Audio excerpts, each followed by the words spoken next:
আল্লাহ সুবহানাহু ওয়া তাআলা চারটি সম্মানিত মাসের তৃতীয়তম মাস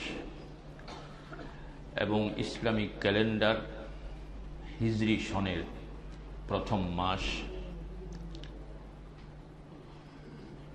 একটি ঐতিহাসিক মাস মাহে মুহররমের আজকের এই দ্বিতীয় জুমায় সমবেত হওয়ার তৌফিক দিয়েছেন। সকলে পড়ছি আলহামদুলিল্লাহ।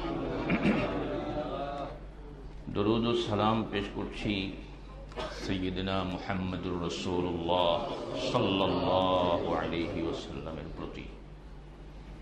সম্মানিত উপস্থিতি, মাহে মুহররম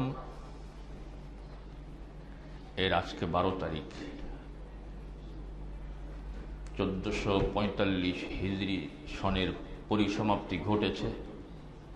1446 হিজরি সনের শুরু হয়ে আজকে 12তম দিন শেষ হতে চলেছে। এভাবেই আমরাও আমাদের হায়াত নামক জাগতিক জীবনকাল নামক যে ক্যালেন্ডার, সেটিরও পরিসমাপ্তির দিকে দ্রুত এগিয়ে চলেছি। পৃথিবীতে আমাদের কোনো অস্তিত্ব ছিল না। আল্লাহ রাব্বুল আলামিন সূরাতুদ দাহরের মধ্যেই বলেছেন, হাল আতা আলাল ইনসানি হিনুম মিনাদ দাহর লাম ইয়াকুন শাইআন মাযকুরা, যে মানুষের এমন একটি সময় কি ছিল না যে মানুষ উল্লেখযোগ্য কোনো বস্তু হিসেবে তার অস্তিত্বই ছিল না। তার মানে আমাদের কোনো অস্তিত্বই ছিল না। আমরা পৃথিবীতে আসার আগের বিষয়টা যদি চিন্তা করি বয়সের হিসাব করে, তাহলে আমরা এই পৃথিবীতে আসব, এই মা বাপের ঘরেই জন্ম নেব, তারপরে যে বয়স পর্যন্ত পৌঁছে গেছি এই পর্যন্ত পৌঁছব, এটা কি আমরা কেউ কল্পনা করেছি? করি নেই। তার মানে আমাদের কোনো অস্তিত্ব ছিল না। অনস্তিত্বের জগৎ থেকে অস্তিত্বের জগতে আনার সিদ্ধান্তটাও আল্লাহর ছিল, আল্লাহই বাস্তবায়ন করেছেন এবং এই পর্যন্ত আল্লাহ আমাদেরকে এনে দিয়েছেন। শিশুবেলায় কথা বলতে জানতাম না, প্রয়োজন হলে শুধু কাঁদতাম, অপ্রয়োজনেও কেঁদেছি। এরপরে বাকশক্তি দিয়েছেন, কথা বলতে শিখেছি ভাঙা ভাঙা কথা। পরবর্তীতে পরিপূর্ণ কথা শিখেছি, দাড়ি ছিল না উঠেছে, কালো ছিল সাদা হয়েছে। এইভাবে করেই আমরা আমাদের জাগতিক জীবনকাল নামক যে হায়াত, যেই ক্যালেন্ডার, এটিরও আমরা পরিসমাপ্তির দিকে দ্রুত এগিয়ে চলেছি। কিন্তু আফসোস, দুনিয়ার প্রতি মাত্রাতিরিক্ত আকর্ষণ, মাত্রাতিরিক্ত দুনিয়া প্রীতির কারণে, দুনিয়ার আকর্ষণে বিভোর হওয়ার কারণে বিষয়গুলো নিয়ে চিন্তা করার আমরা অবকাশ বা সুযোগ পাই না। এটি কিন্তু আফসোস। এজন্যই বলি যে আমাদেরকে এই মাস যাচ্ছে, বছর যাচ্ছে, নতুন বছর আসছে, আবার যাচ্ছে। এই যে যাচ্ছে, এটার মধ্যে আমরাও যাচ্ছি। আমরা যদি হিসেব করি যে এতক্ষণ এখানে বসে যতক্ষণ ছিলাম, যে সময়টা অতিবাহিত হয়েছে, এই সময়টা কিন্তু আমরা কবরের দিকে এগিয়ে গেছি। যদিও মনে হচ্ছে আমরা এখানে বসে আছি, যদিও মনে হচ্ছে আপনি আপনার বাসায় বসে আছেন, কর্মস্থলে বসে আছেন, স্বাভাবিক, এটা মনে করাটাই স্বাভাবিক। কিন্তু এর ভেতরে আরো একটি গভীর রহস্য আছে, যে সময়টা অতিবাহিত হওয়ার পাশাপাশি যেভাবেই কাটান, এর পাশাপাশি আপনি ওই সময়টা কবরের দিকে এগিয়ে যাচ্ছেন। আল্লাহ আমাদেরকে কথাগুলো বুঝার তৌফিক দিক। এই দুনিয়ার মহৎ মায়া, দুনিয়ার আকর্ষণ মানুষের এত তীব্র। আল্লাহ সূরা আত-তাকাসুর 30তম পারার শেষ দিকে যে সূরাটি, আলহাকুমুত তাকাসুর হাত্তা জুরতুমুল মাকাবির, দুনিয়ার আকর্ষণটা দুনিয়ার প্রাচুর্যের প্রতিযোগিতায়, দুনিয়ার প্রাচুর্যের প্রতিযোগিতায় তোমাদেরকে মোহচ্ছন্ন করে রেখেছে। আল্লাহ বলেছেন যে প্রাচুর্যের প্রতিযোগিতায় তোমাদেরকে মোহচ্ছন্ন করে রেখেছে, এমনকি হাত্তা জুরতুমুল মাকাবির, এটা তোমাদেরকে কবর পর্যন্ত পৌঁছিয়ে দেয়। তার মানে একটা মানুষ মৃত্যুর শেষ নিঃশ্বাস যাওয়া পর্যন্ত কিন্তু দুনিয়া নিয়ে ভাবে, বরং বৃদ্ধ হলে আরো বেশি ভাবে। হাদিসও এসছে দুটো জিনিস, মানুষ বৃদ্ধ হয় কিন্তু দুটো জিনিস মানুষের খুব তাজা হয়, জোয়ান হয়। ফিজিক্যালি বুড়ো হয়, হায়াতের দিক থেকেও বুড়ো হয়, কিন্তু দুটি আকর্ষণ আছে, যে আকর্ষণটা যত বুড়ো হয় তত জওয়ান হয়। ব্যক্তি বুড়ো হয়, ওই দুটি আকর্ষণ জওয়ান হয়। এর একটি হচ্ছে দুনিয়ার প্রতি লোভ, আরেকটি হচ্ছে আরো কিছুদিন বেঁচে থাকার আকাঙ্ক্ষা। কি এই দুটো জিনিস কিন্তু তীব্র হয় তখন, এটা হাদিসে এসছে। তো এটার বাস্তবতাও আছে। আমরা আমাদের জাগতিক জীবন নিয়ে যত টেনশন করি, যত পেরেশান, এটাকে সাজাবার জন্য যত মেধা খরচ করি, শ্রম দেই, আনুপাতিক যদি হার করেন যে কত পার্সেন্ট আপনি আপনার পরকালের জন্য, আমি আমার পরকালের জন্য ভাবি, চিন্তা করি এবং কাজ করি, কত পার্সেন্ট হবে? পার্সেন্ট মিলানো সহজ হবে না। আল্লাহ একটা কথা মনে রাখবেন, মৃত্যু এবং মৃত্যু পরবর্তী জীবনের জবাবদিহিতার ভয় যার মধ্যে যত বেশি, সে তত বেশি লাভবান হয়, সে খারাপ কাজ থেকে বেঁচে থাকা তার জন্য সহজ হয়। আর যার এগুলো ঘাটতি হয়, সে তখন শুধু দুনিয়া নিয়ে ব্যস্ত থাকে। এই জন্য আল্লাহ রসুল বলি না সাল্লাল্লাহু আলাইহি ওয়াসাল্লাম, ভাইজান একবার দরুদ পড়বেন 10টি নেকি পাবেন, আল্লাহর 10টি রহমত নাজিল হবে, আপনার আমল থেকে 10টি গুনাহ মুছে দেওয়া হবে। আল্লাহ এই জন্য মুহাদ্দিসিনে কেরাম হাদিস সংকলনের ক্ষেত্রে যতবার আল্লাহ রসুলের নাম এসেছে অলসতা করেননি, প্রত্যেকবারেই সাল্লাল্লাহু আলাইহি ওয়াসাল্লাম লিখেছেন। আমরা তো অলস, ভাবলাম যে বুখারীর শুরুতে সাল্লাল্লাহু আলাইহি ওয়াসাল্লাম লিখে দিয়েছি আর শেষে একবার লিখবো খালাস। না, যতবার এসছে রসুলের কথা, কারণ এর ফায়দা আছে।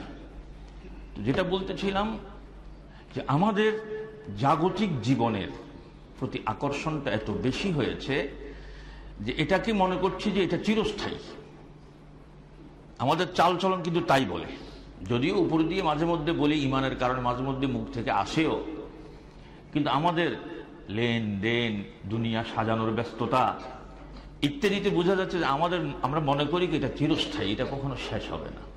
কিন্তু অথচ নিজের দাদা, নিজের বাপ, যে পূর্বপুরুষরা মরে গেছে তাদের বিষয়ে যদি চিন্তা করি, রাস্তায় চলতে গিয়ে রাস্তার ডানে বাঁয়ে যে কবরস্থানগুলো আছে, ওখানে যারা শুয়ে আছে তারাও তো আমার মতো ছিল, দুনিয়া করেছে। যে বাড়িতে আমি বসবাস করছি ওই বাড়িতে আমার আব্বার করা, দাদার করা। যে পুকুরে গোসল করছি এটাও তো দাদার আমলের করা, দাদা গোসল করেছেন, পরদাদা গোসল করেছেন, আব্বা গোসল করেছেন। হ্যাঁ, তো ওনারা গেল কই? তো ওনারা যেখানে গেছে আমারও তো চূড়ান্ত মঞ্জিল তো ওখানেই, যেতে তো হবেই, ইচ্ছাই হোক আর অনিচ্ছাই হোক। বাঁচতে তো সবাই চায়, কিন্তু বাঁচতে পারে? বলেন, বাঁচতে পারে? এই জন্য আল্লাহ রাসূল বলেছেন আকসিরু যিকরা হাযিমিল লাযযাত ইয়ানি আল মাউত, যে স্বাদ বিনষ্টকারী বিষয় অর্থাৎ মৌতকে বেশি বেশি করে স্মরণ করবে, বেশি বেশি করে স্মরণ করবে। কিন্তু আমাদের মধ্যে মৌতের স্মরণ বেশি নাকি দুনিয়ার স্মরণ বেশি? দুনিয়ার স্মরণ। অথচ আমরা প্রতিদিনই কিন্তু একটা মিনি মৌত ভোগ করি, প্রতিদিনই আমরা একটা মিনি মৌত ভোগ করি। সেটা কি ঘুমের মাধ্যমে? ঘুমটা কি একটা মিনি মৌত নয়? হ্যাঁ, আর নওমু কাল মৌত, নওম হচ্ছে মৃত্যুর ন্যায়। আর শুরুতে আমরা যে দোয়াটা পড়ি সেখানে তো একই কথা, বিসমিকাল্লাহুম্মা, বলেন আমুতু। এখন আমরা হারা জীবন হয়েছে আল্লাহুম্মা বিসমিকা আমুতু, এটাও ঠিক আছে, কিন্তু আসাহ সহি হচ্ছে বিসমিকাল্লাহুম্মা, একই অর্থ, মানে একই। তো ওখানে কি বলছি? আল্লাহর নামে আমুতু, আমি মরছি। আমুতু মানে আমি মরছি, মারা যাচ্ছি। আবার তার নামেই পুনরায় জিন্দা হবো। ঘুম থেকে উঠে কি পড়েন? বলেন বলেন, মাশাআল্লাহ, আলহামদুলিল্লাহ আল্লাযী আহইয়ানা বা'দামা আমাতানা। সকল প্রশংসা সেই মহান সত্তার জন্য, আল্লাহর জন্য, যিনি আমাদের মৃত্যুর পর পুনরায় জীবন দান করেছেন। আল্লাযী আহইয়ানা, আমাদেরকে জীবন দিয়েছেন, বা'দামা আমাতানা, মৃত্যুর পর। পরের শব্দ কি? এই ওয়া ইলাইহিন নুশুর নিয়ে আমরা কখনো ভাবি না, অর্থ জানি না তো, আর আমাদের জানার দরকার নেই, এটা আপনাদের কাজ। ওয়া ইলাইহিন নুশুর, আল্লাহর নামে মৃত্যুবরণ করেছি, তার নামে জীবিত হব, সকল প্রশংসা তারই জন্য যিনি আমাদেরকে মৃত্যুর পর পুনরায় জীবন দান করেছেন। ওয়া ইলাইহিন নুশুর, আবার তার নিকট, তার দিকে ফিরে যেতেই হবে। কি এই যে আমরা কেউ মরলে যে বলি ইন্না লিল্লাহি, আচ্ছা এটা শুধু কি মৃত ব্যক্তির জন্য খাস? আমাদের দেশে কইলে কিন্তু মানুষ রাগ হয়, কি কয়, এখানে সকল বিপদ মুসিবতের ক্ষেত্রে এই দোয়াটা সকল। কারণ আল্লাহ কোরআনে বলছেন আল্লাযীনা ইযা আসাবাতহুম মুসিবাহ ক্বালু, তারপরে কি ইন্না লিল্লাহি।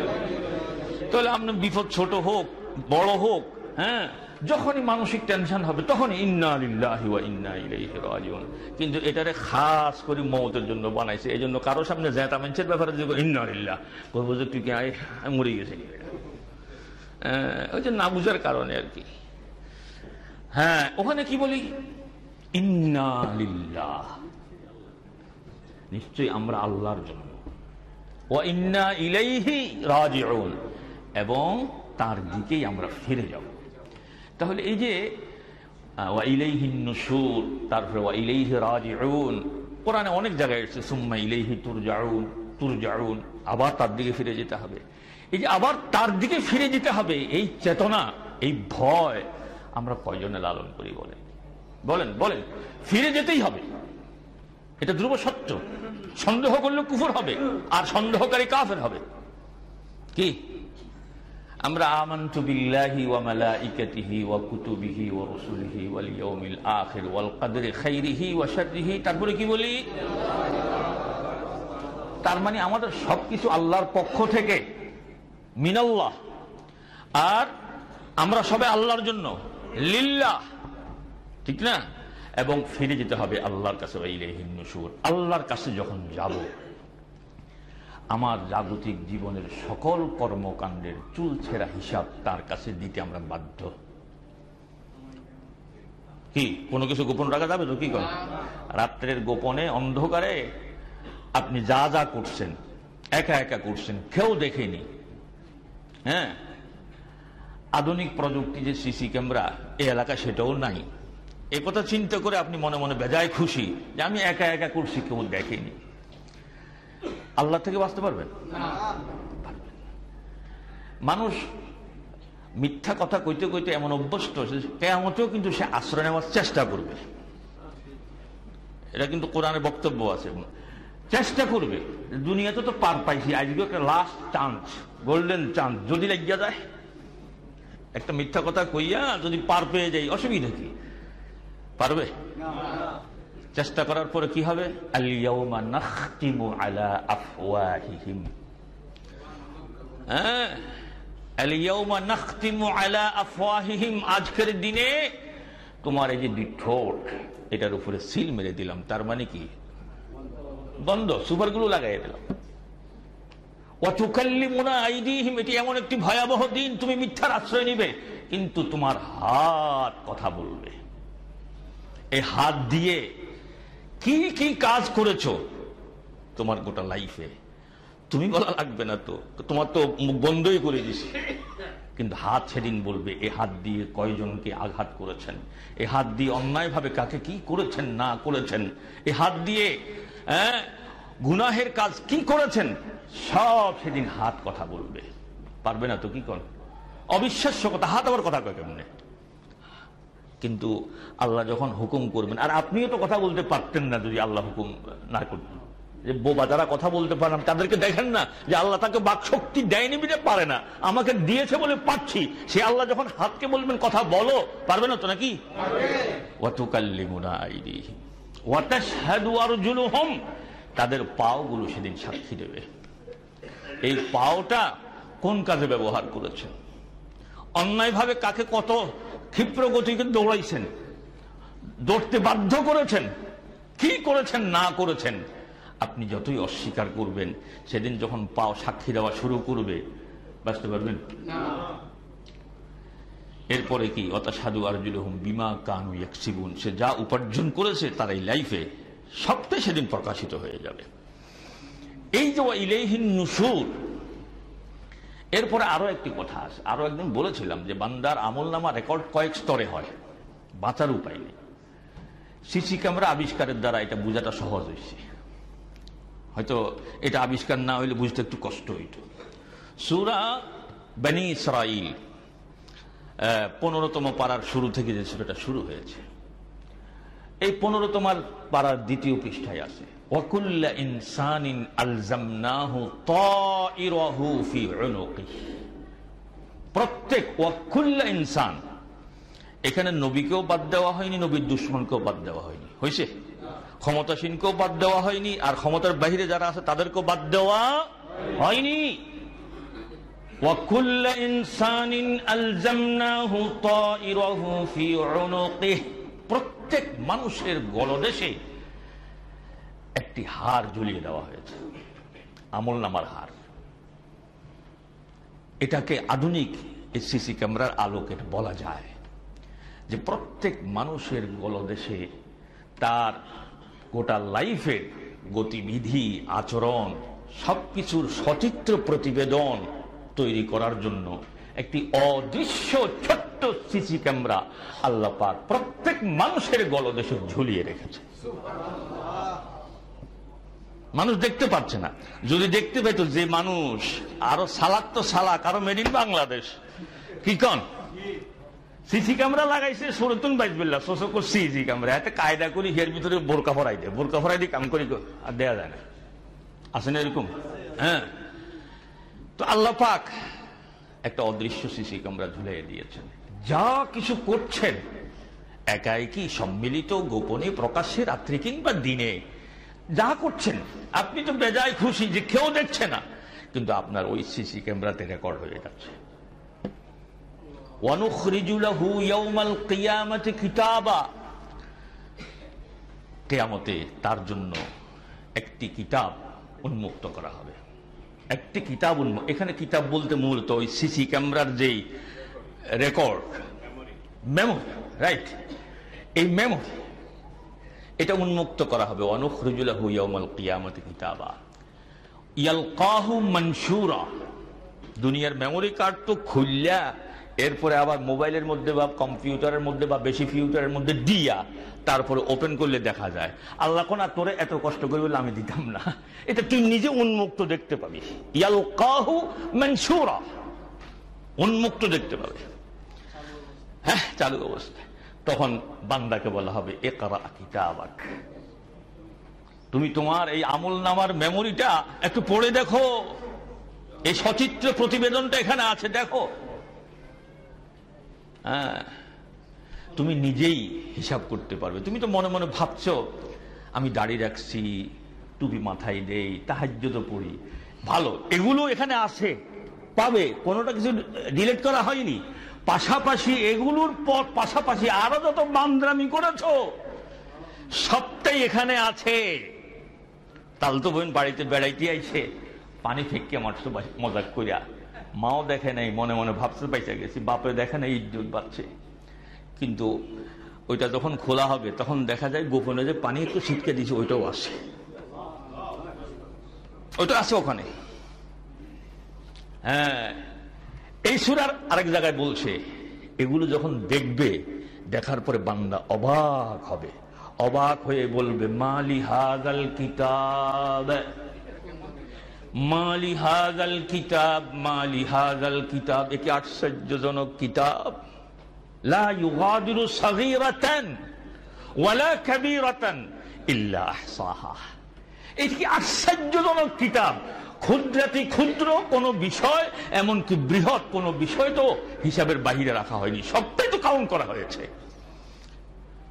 আমি তো ভেবেছিলাম গোপনে ষড়যন্ত্র করে অমুকের এই ক্ষতি করব, হ্যাঁ, ওই ক্ষতি করে মজা পাবো। আমাদের দেশে রাজনৈতিক অঙ্গনে এই নোংরামিটা বেশি চলে। আপনি একজনে দুইজন কোয়েশন ব্যাকে করেন, তো গণতান্ত্রিক দৃষ্টিকোণ থেকে হারিয়ে গেলাম আমি, কি করে এখন আবার কন, এটা ঠিক কিনা? কিন্তু এই হুঁশটা নেই, মুসলমান দাবি করে এই হুঁশটা নেই। আমি যে গোপন ষড়যন্ত্র করে প্রতিপক্ষকে ধ্বংস করার জন্য চক আঁটছি, এটা হয়তো সে জানে না, অন্যরা জানে না। কিয়ামতে আমাকে যখন দিয়ে বলা হবে ইকরা কিতাবাক, ওখানে তো দেখতে পাবো লা ইউগাদিরু সাগীরাতান, একবারে ক্ষুদ্র। অনেক সময় মানুষ মিথ্যা কথার সাইজ মাপে। আচ্ছা, আমি দেখছি মিথ্যা কথারও সাইজ মাপে। ছোটখাটো মিথ্যা কথা বলা যায় আছে, এই জাতীয় কথা সমাজে আসে না? আবার কয় যে কয়েকটার মিথ্যা কথা না বলে এই সমাজে চলনো যায় না। এই কথাটা বেশিরভাগ ব্যবসায়ীদের মধ্যে পাবেন।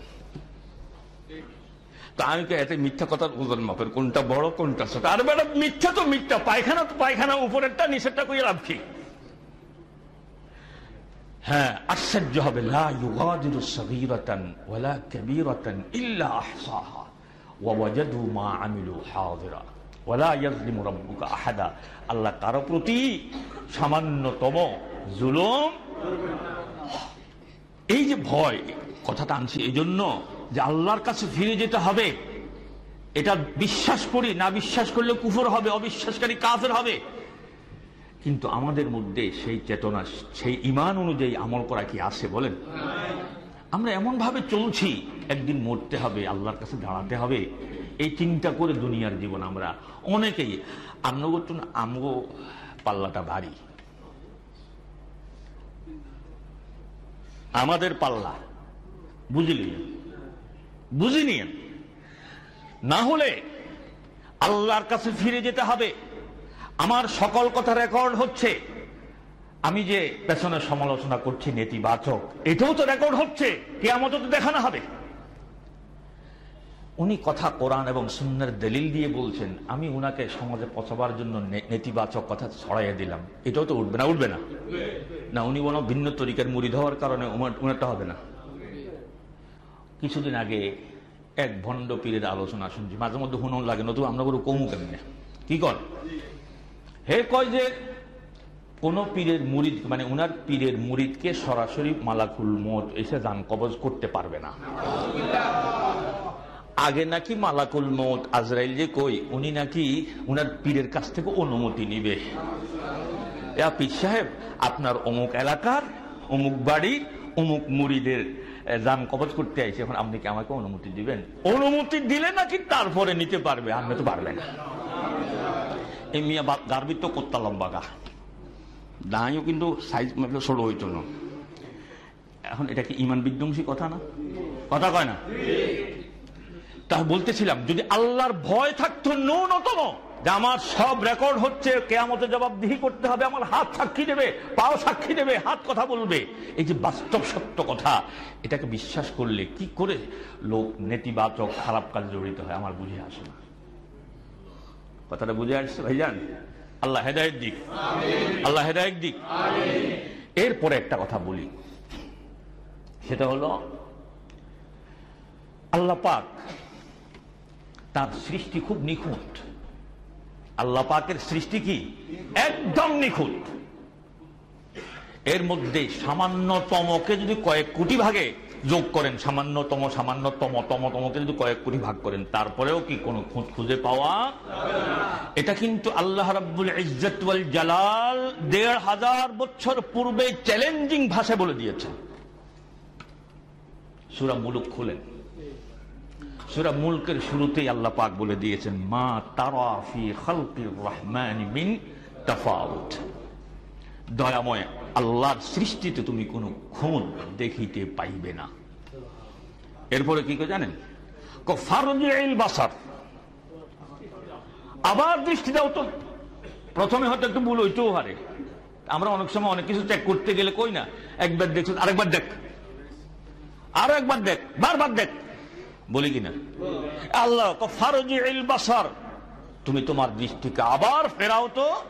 হাল তারা মিন ফুতুর, কোন খুঁত তুমি দেখিতে পাও কিনা? পাইছেন তো? এরপর আবার কি কয়, এতটুকু থামলে তো চলতো। আমরা যেমন কথা তো এমনি হইতে, আবার কয় সুম্মারজিল বাসার, অতঃপর তুমি বারবার দৃষ্টি দাও। ইয়ানকালিবু ইলাইকাল বাসার, ওই দৃষ্টি আবার তোমার দিকেই ফিরে আসবে। ইয়ানকালিব ইলাইকাল বাসার, আবার তোমার দিকে ফিরে আসবে। তোমার দৃষ্টি ক্লান্ত হয়ে যাবে, কিন্তু এর পরেও আল্লাহর সৃষ্টিতে সামান্যতম খুঁত বের করতে পারবে না। এটাই মহাসত্য কথা।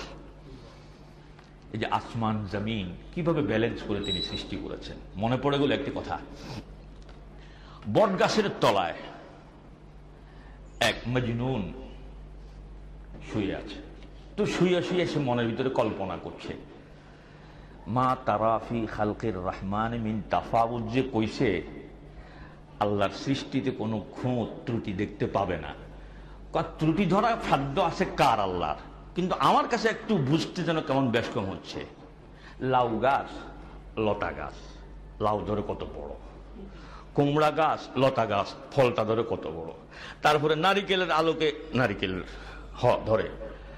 বট গাছ এত বিশাল গাছ, ফলগুলো ছোট্ট ছোট্ট কেটে। এইটা যে মা তারাফি খালকির রহমান মিন তাফাউত, গাছ অনুযায়ী ফল হলে ঠিক আছে, অন্যগুলো তো মোটামুটি ঠিক আছে, কিন্তু এখানে বট গাছ এত বিশাল গাছ, কিন্তু ফলগুলো ছোট্ট ছোট্ট ডুমুরের মতো। এটা খটকা লাগছে, আর কিছু না। তন্দ্রা আসছে, তন্দ্রাচ্ছন্ন অবস্থায় পাকা একটা বট উপর থেকে একবারে বরাবর নাক বরাবর ফুটছে। নাক বরাবর পড়ার পরেই সে হতচকিত হয়ে ওঠে, আল্লাহু আকবার, আল্লাহু আকবার। মানুষ তো নারিকেল গাছের তলে বিশ্রাম নেয় না, তাল গাছের তলে বিশ্রাম নেয় না, লাউ গাছের তলে, কুমড়া গাছের তলে বিশ্রাম নেয় না, বিশ্রাম তো নেয় বট গাছের তলে। আমার কথা অনুপাতে যদি ওই সাইজের ফল হইতো, তো যেমনি আমার নাকের উপরে পড়ছে, তো বটটা হয়ে যেত বহু আগে। আল্লাহ তোমার সৃষ্টিতে কোনো খুঁত নাই। আল্লাহু আকবার। কথা ঠিক কিনা বল? এই জন্য আল্লাহ চ্যালেঞ্জ দিয়ে বলছে যে দেখো তো, বারবার দেখো, দৃষ্টি আবার ফিরাও। ওই দৃষ্টি ইয়ানকালিবু ইলাইকাল বাসার, তোমার দৃষ্টি তোমার দিকে ফিরে আসবে, কিন্তু কোনো খুঁত দেখতে। এটার সাথে সংশ্লিষ্ট কয়েকটা কথা বলে শেষ করছি। এই আল্লাহর সৃষ্টির নিখুঁত, এটার মধ্যে এটাও একটা আছে। আল্লাহ পাক এই পৃথিবী পরিচালনার ক্ষেত্রে আল্লাহ পাক প্রত্যেকেরই একটা নির্দিষ্ট অধিকার স্থির করে দিয়েছেন। নির্দিষ্ট অধিকার স্থির করে দিয়েছেন।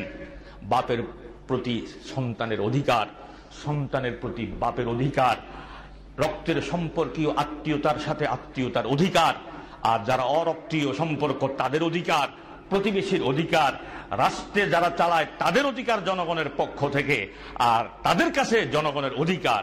এইভাবে সব অধিকারকে আল্লাহ সিস্টেম মতো ভাগ করে স্থির করে দিয়েছে। কথা কি বুঝে আসছে? যারা রক্তের সম্পর্কীয় আত্মীয় না, তাদের অধিকার আর রক্তের সম্পর্কে অধিকার কি এক? বলেন এক? অধিকার ঠিক, কিন্তু ভাগ আছে। এইভাবেই আল্লাহ পাক তার সৃষ্টির নিখুঁতত্ব যেটা, এটাকে স্থির করে রেখেছে। এটাকে কোরআনের পরিভাষায় হাদিসে এসেছে আল্লাহ পাক আমানত হিসেবে আখ্যায়িত করেছে। এই যে অধিকারটা, এটা কিন্তু আমানত। আপনার কাছে আমার যে অধিকার, এটা কি আমানত। আমার কাছে আপনার যে অধিকার, এটা কি আমানত। এই জন্য আল্লাহ পাক তার বান্দাদেরকে নির্দেশের ভাষায়, নসিহতের ভাষা নয়, নসিহতের ভাষা আর হুকুমের ভাষা কিন্তু দুই রকম হয়। আমার কথা বুঝে আসছে? আমরা যারা আসি, আমরা হইলাম নসিহতের মাকামে, আমরা কিন্তু নির্দেশের মাকামে নাই। নির্দেশের মাকামে থাকে কোন? সরকার। এখন ইসলাম না বুঝার কারণে অনেকে উল্টা উল্টা বুঝে আর কি, কিন্তু মূলত নির্দেশের মাকাম কার? আমরা আপনাদেরকে শুধু নসিহত করব, ভাই নামাজটা পড়েন, না হলে পরকালে জবাবদিহি করা লাগবে। কিন্তু